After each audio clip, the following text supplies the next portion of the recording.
Constitución. Para muchos sostienen que este amparo, esta fracción es inconstitucional y que pues no debe de estar ahí. Don Ignacio Burgoa era uno de los que decía que el único medio de defensa contra la reforma será el juicio de amparo, en dado caso para los justiciables, porque imaginen con ese bronco que se quiere mochar las manos, que diga, bueno, pues de acuerdo a lo robado, un dedo, la mano, pues vamos a reformar el 22 para ya permitir mutilaciones. Pues imaginen qué medio de defensa tendríamos. Y no puede estar un órgano revisor de la Constitución por encima de las decisiones de un constituyente que ha sido validado por el pueblo de México. El amparo no procede igual contra acuerdos generales de la Suprema Corte, no procede contra normas generales respecto a las cuales la Suprema Corte haya emitido declaratoria general de inconstitucionalidad. Si ya le emitió declaratoria general de inconstitucionalidad, ya no vayas al juicio de amparo, vete a la declaratoria general de inconstitucionalidad.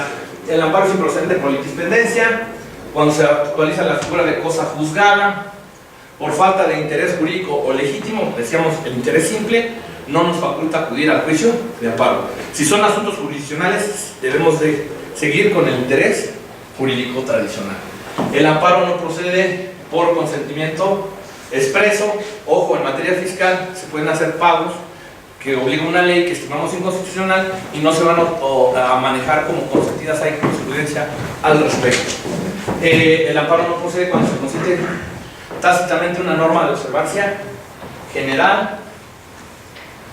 Y el 61 nos habla de varios supuestos para combatir la ley. Bien interesante, 3 supuestos.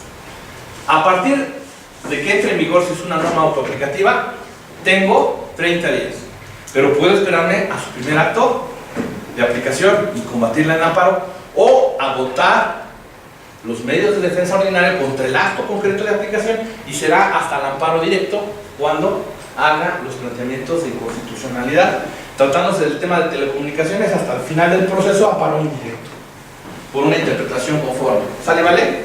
Ese 61 me parece muy importante que lo maneje. Este es lo que les decía en materia fiscal, que aunque se haga el pago no se considera un consentimiento expreso.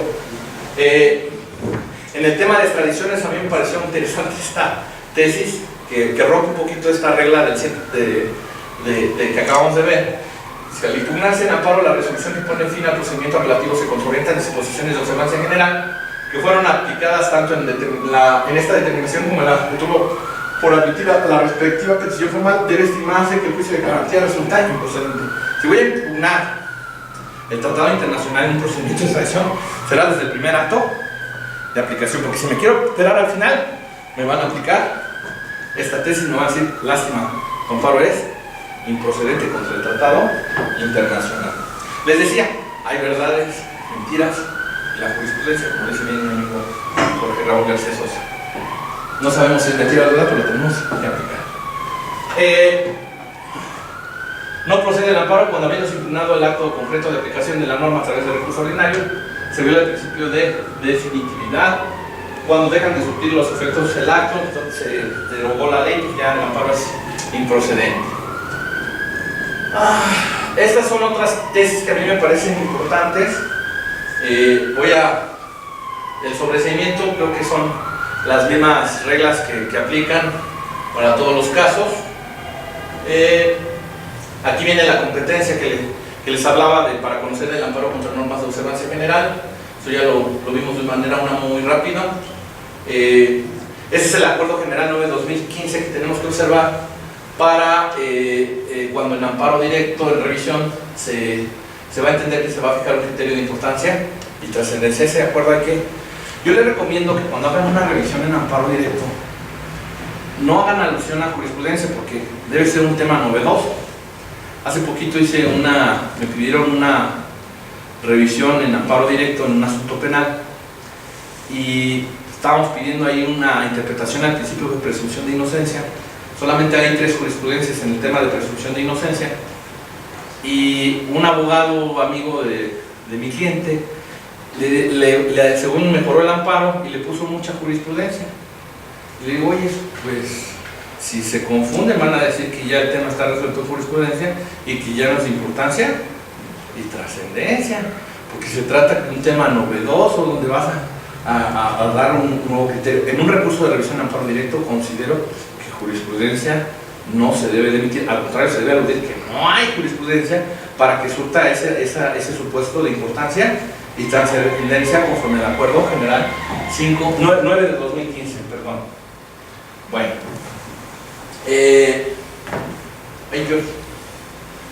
la revisión en amparo directo, las reglas para su procedencia deben extenderse a la eliminación de normas generales por contravenir convenciones o tratados nacionales vinculantes para el Estado mexicano. No solamente podemos hacer valer violaciones a la Constitución, sino a los tratados internacionales. En el tema del amparo contra la ley, es improcedente conceder contra la expedición de leyes o contra la ley misma como acto ya acabado. Se suspenderán los actos de aplicación en concreto de la ley, pero no la ley. Es una reglita que ya tenemos viejita que sigue manejándose.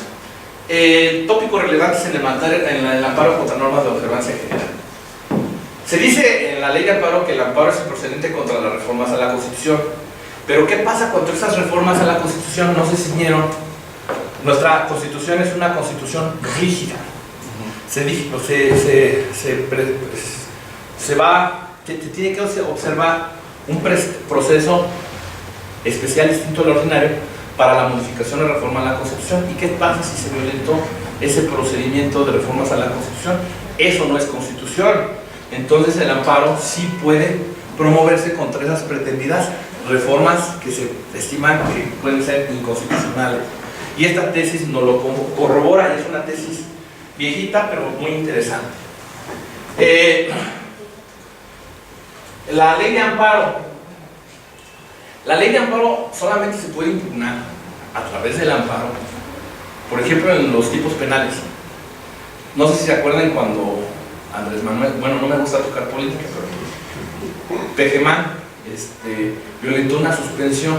No sé si se acuerdan que se inició el juicio de declaración de procedencia, que al final de cuentas no se ejercitó acción penal porque hicieron un control difuso, una especie de control difuso constitucional. El procurador dijo, pues no le aplicamos el 206 de la entonces ley de amparo, que nos remitía al Código Penal para aplicar la pena de prisión, y no había una pena exactamente aplicable en delito de violación a la suspensión. Hoy ya se corrigieron en la ley de amparo esas cuestiones y ya los tenemos en la ley de amparo, pero así solamente lo podríamos hacer.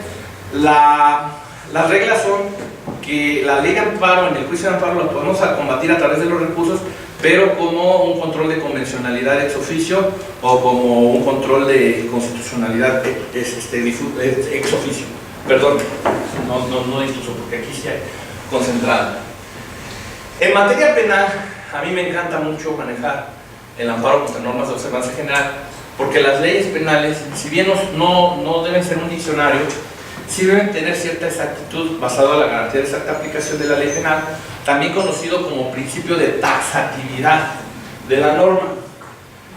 Yo en lo personal, cuando tengo más tiempo para exponer este tema, me gusta hacer alusión a un ejercicio.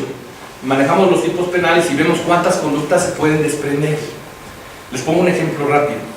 En Hidalgo existe el delito de fraude de acreedores. Y dice más o menos el delito: al deudor que en perjuicio de sus acreedores oculte, enajene, pero no dice enajene qué. Entonces a mi gente, de hecho hay una venta de unas farmacias, tenía una deuda casi de 3 millones de pesos.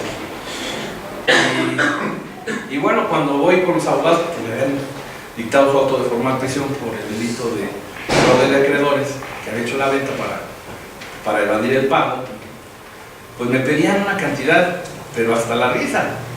Entonces dije, bueno, ya vine a intentar solucionar el asunto, ya me legitimaron, promoví mi amparo contra la inconstitucionalidad de la ley, y viola los principios de exacta aplicación de la ley, porque ¿ventas qué? No dice. Y si lo dice el legislador, se está integrando la ley, y la ley es un acto materialmente legislativo. Pero tuve que hacer un análisis minucioso de la ley para ver si cumplía con esta garantía de exacta aplicación de la ley en materia penal. Pura carnita de chicharrón, de verdad. De aquí iba a sacar varias cosas. Bueno, ¿qué más?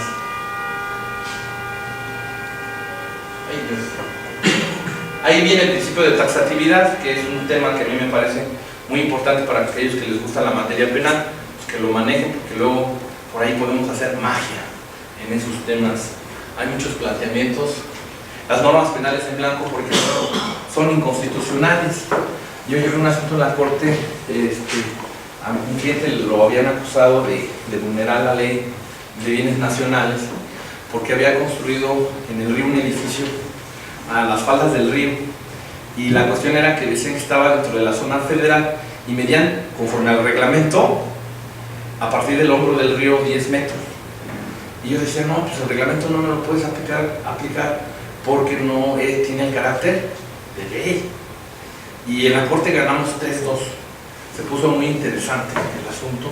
Declararon la inconstitucionalidad de ese delito por integrarse por un reglamento para determinar un concepto que maneja como nivel de aguas máximas ordinario.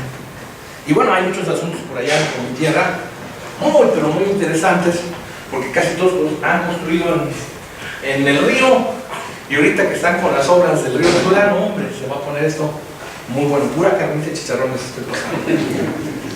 Bueno, ataques a las vías de comunicación, viola los principios de exacta aplicación, porque también nos remite para la integración del delito a un reglamento. Dice que vaya conduciendo violentando los reglamentos. El reglamento no tiene el carácter de ley. Entonces hay un principio no un crimen sin el eje. Si no está en la ley, no tiene el carácter de ley. Entonces, para el amparo se concede contra la normatividad, no contra la legislación en cualquier materia. A ver, no entendí la pregunta. Sí, además todas las autoridades tienen su legislación y su normatividad. Sí. Pues el amparo es la legislación. En el amparo contra normas puedo promover el amparo contra la norma, y también me puede servir para el acto concreto de aplicación de la norma, sí, en un caso en concreto. Y se verá si procede o no procede, pero siempre va a proceder contra la normatividad de esta. Bueno, siempre que lo haga, porque acuérdate que en principio le está haciendo parte a sí, bueno, siempre que si voy a promover, pues tengo que hacerlo en el capítulo de conceptos de violación si es amparo directo. Si es amparo indirecto, señalar el acto como acto reclamado, la ley que tildamos de inconstitucional o la norma que se estima inconstitucional.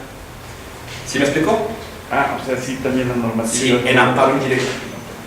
Mucho cuidado con ello. En amparo directo solamente será materia del capítulo de conceptos de violación. Yo les pediría que busquen tener la ponencia. Si tienen alguna duda, con todo gusto les dejo mi correo electrónico y la comentamos o la ampliamos. No hay ningún problema. Bueno, fíjense nada más por ahí. El Código Penal fue emitido por un presidente de la República. El artículo 73, fracción 21, dice que debe ser emitido por el Congreso de la Unión.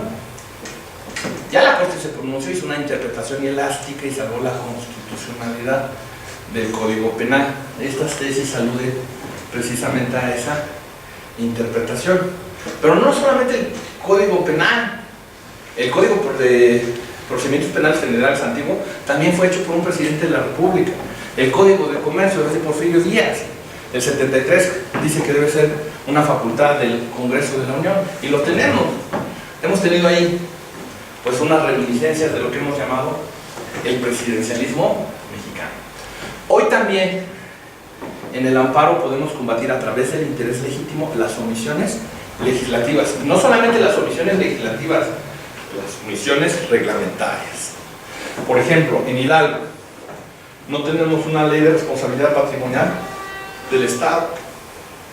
Y ahorita me cayó un asunto que le mandamos al Estado, a la Procuraduría, despidieron al Ministerio Público y determinaron que incurrieron en violencia institucional. Creo que es la primera sentencia en la República Mexicana que determina violencia institucional. Y ahorita queremos la reparación del daño. Me voy a basar en la Constitución porque no hay ley reglamentaria, porque me conviene, porque ya ha pasado mucho tiempo y no me van a poder manejar cuestiones de prescripción. Entonces, por ahí a veces podemos ayudar para obligar a la omisión legislativa o la omisión reglamentaria. Por ejemplo, en el Código de Nuevo León se dijo que las lesiones mortales no se establecía un plazo para que se entendieran como mortales. La Corte dijo que era inconstitucional porque se violaba el principio de exacta aplicación de la ley en materia penal. Esa es la de falsedad de declaraciones rendidas ante la autoridad. Ya es viejita, pero pues nada más para que vean que el director del Diario Oficial de la Federación se sintió legislador y corrigió la plana legislativa y le puso pena de prisión y no decía eso el documento. Y bueno, tenemos que tener cuidado también que no se trata de que las leyes penales sean un diccionario. Por ejemplo, esta tesis corrobora ese criterio. Dice el cohecho, la falta de definición de los conceptos justo e injusto contenidos en el artículo 222, fracción segunda del Código Penal, no viola el principio de legalidad en materia penal. Y dijeron, no, lo que trata de decir el legislador que sea como fuere, no puedes hacer esa conducta. Y bueno, dieron una interpretación muy interesante, muy bien argumentada. Porque los derechos humanos no están en contra, ni el debido proceso, de que se sancione a una persona responsable de un delito. Al contrario, eso es lo que se busca en un Estado democrático de derecho. Bueno, fíjense nada más que esta me parece muy interesante, ya es un poquito viejita, pero en materia penal yo les dije que todo debe estar en ley. Y aquí se integró un tipo penal contra la salud, la posesión de efedrina. En ese tiempo no lo manejaba la Ley General de Salud, sino su catalogación como sustancia prohibida estaba en un tratado internacional. Y el asunto llegó a la Corte y validaron precisamente que sí se podía tener esa como sustancia prohibida en el tratado internacional y no se estimó inconstitucional la norma. Hay algunas otras que les dejo por ahí, ya no creo que no nos va a dar tiempo de todas, porque pues dicen que por ahí que la tortura está prohibida. Y bueno, no sé si tengan alguna pregunta, es una charla de amigos y espero que esta charla les sea de utilidad y con todo estoy a sus órdenes para responder sus preguntas. A ver si la puedo formular correctamente. Adelante. Cuando hablaba sobre el amparo directo sobre tratados internacionales, que en los organismos internacionales importaba más lo que se contiene en el tratado internacional que lo que se contiene en la norma constitucional mexicana. O sea, ahí la relación de normas es favorable al tratado por sobre la norma constitucional del país que pertenece a ese organismo internacional, ¿sí? Si está contenido en el tratado, pero no contenido en la Constitución, siendo que gran parte de los organismos internacionales se rigen bajo el principio de la libre autodeterminación de los países soberanos, no hay una intromisión entonces de esos organismos internacionales, como las Cortes Penales Internacionales Interamericanas, dentro de nuestra soberanía jurídico interno. No, le voy a decir porque bien lo dijo don Sergio García Ramírez. En alguna ocasión me tocó estar escuchando una conferencia de él y le hicieron la misma pregunta que usted. Dice, México como soberano fue a firmar una convención y soberanamente se autoobligó a. Entonces no hay ninguna invasión a la soberanía nacional. Si por un acto soberano lo aceptamos y lo establecemos, pero lo cierto es que luego nuestra Corte dice no ha dicho del todo que sí. Lamentablemente en el derecho internacional, pues Estados Unidos, por ejemplo, ha cumplido con varias resoluciones de organismos internacionales y bueno, no ha pasado nada, pero estamos en unas cuestiones de construcción de ese derecho internacional, obligando principalmente a estados como el nuestro a que respeten precisamente los derechos fundamentales. Mucha gente se queja que este nuevo sistema de derechos es extremadamente ultragarantista, le dicen, pues les impide a las autoridades realizar sus funciones. El sistema de derechos humanos no está en contra de que se sancione a una persona responsable, pero es que se le garantice el debido proceso, las formalidades especiales del procedimiento y no pasa nada. La pregunta subsecuente a esto. Entonces, si se reconoce una figura, una institución jurídica en el tratado internacional, pero que no está contenida en la Constitución, o está sin reglamentar a través de leyes secundarias, o no está legislada en leyes secundarias, se podría promover un amparo por la omisión legislativa a contener esa nueva figura jurídica establecida en el Tratado Internacional, pero que no está materializada en nuestro marco jurídico interno. O sea, una figura jurídica en el derecho, en los tratados. Ajá. ¿Me podría poner un ejemplo? Pues podríamos hablar, supongamos, no sé, en materia del interés superior del menor, ¿sí? Que se celebra un tratado multilateral que establece quizás la garantía de los menores de ampliar la infancia en vez de los 11 años para no estar sujetos a proceso penal, ni tampoco, pongamos, que tampoco sean susceptibles de estar sujetos a la ley de adolescentes infractores, y subirla a los 15 años, ¿sí? Supongamos. Pero aquí la ley interna dice a los 11 años. Entonces, es el ejemplo, ¿eh? Entonces, va el representante jurídico en ejercicio de la patria potestad de la tutela, y resulta que el menor está sujeto a un procedimiento de la ley de menores infractores, teniendo 12 años. El tratado dice 15 y la ley interna dice 11. Entonces, que promueve un amparo para que se respete entonces la edad contenida en el tratado y no la edad contenida en el órgano, en nuestra ley interna. Le voy a hacer unas correcciones. Okay. Ya no podemos hablar de menores infractores, hay justicia penal para adolescentes. Sí, perdón. Sobre el tema de la edad, le voy a comentar más o menos lo que yo entendí. A ver, hay una obligación del Estado mexicano a través de un tratado internacional que no ha adoptado desde su punto de vista interno. Si no lo hemos acatado y hacemos el planteamiento y no lo acatamos, podemos hacer la denuncia en la Comisión Interamericana. La Comisión Interamericana va a revisar, una vez que se agote pues, todas las instancias en el derecho interno, una especie de principio de definitividad, y una vez que determine que hay responsabilidad del Estado, lo va a demandar ante la Corte Interamericana de Derechos Humanos, y la resolución ahí sí es vinculante para el Estado mexicano. Por ejemplo, tenemos el caso del desaparecido militar, ¿cómo se llama? Oye, que dio lugar a expedientes varios. ¿Radilla?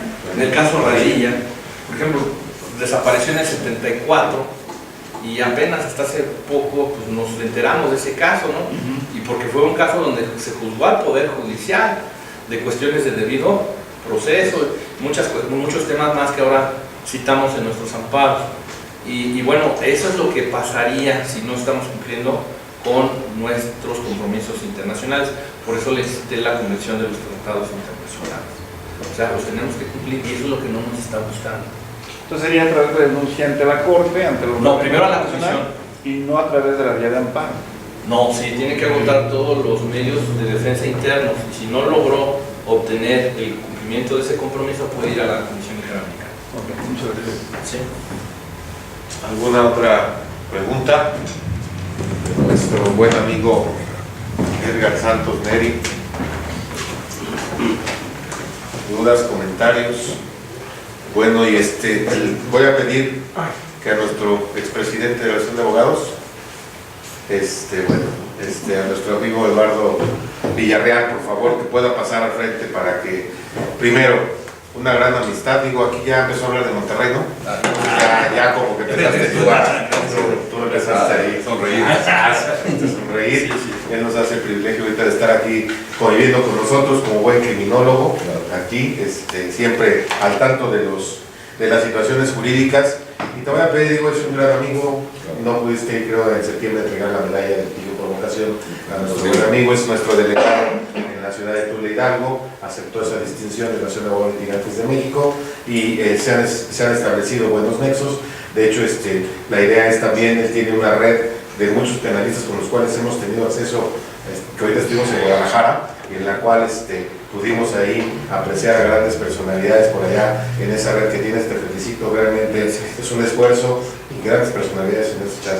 Sí. Felicidades, la verdad, mi respeto. Se va a pedir aquí a nuestro buen amigo que haga el favor de poder entregar el reconocimiento respectivo. Muy amable, maestro Holguín, te agradezco y me siento honrado de ser el portavoz de este honorable y distinguido reconocimiento, que a la letra dice: Asociación de Abogados Litigantes de México AC, miembro fundador del Consejo Nacional de la Abogacía Ignacio L. Vallarta AC, otorga el presente reconocimiento al licenciado Edgar Santos Neri Martínez en agradecimiento a su brillante participación como exponente en la conferencia denominada Amparo contra Normas de Observancia General, presentada el día de hoy, 24 de mayo del 2018, en la Ciudad de México, acrecentando con ello el acervo jurídico, social y cultural de los miembros de esta asociación y del público en general, siendo notorio su alto grado de erudición, experiencia y calidad humana, cualidades que lo distinguen como jurista de gran valía, relevancia para la comunidad.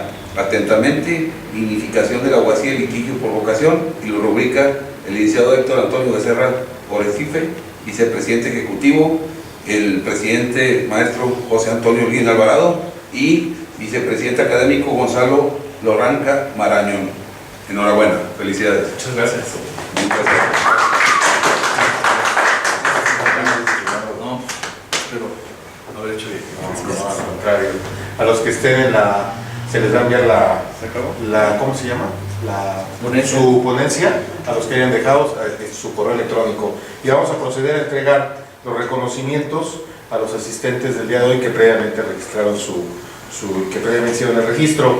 Por favor, al licenciado José Luis Rivera Escalante.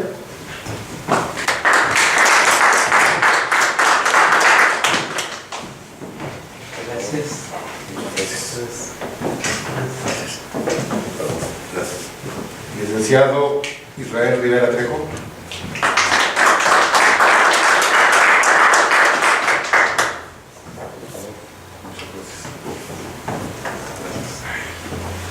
Y licenciado, ese se lo damos aquí a nuestro buen amigo para que lo pueda entregar. A don Arturo López Juárez.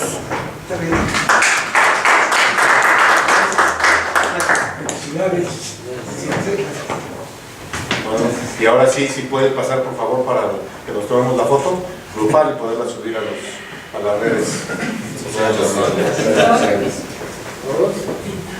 Sí, por favor. Sí, que domina muy bien el tema. Gracias, gracias.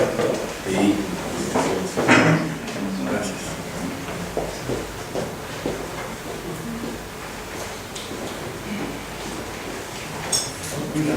Gracias, hermano.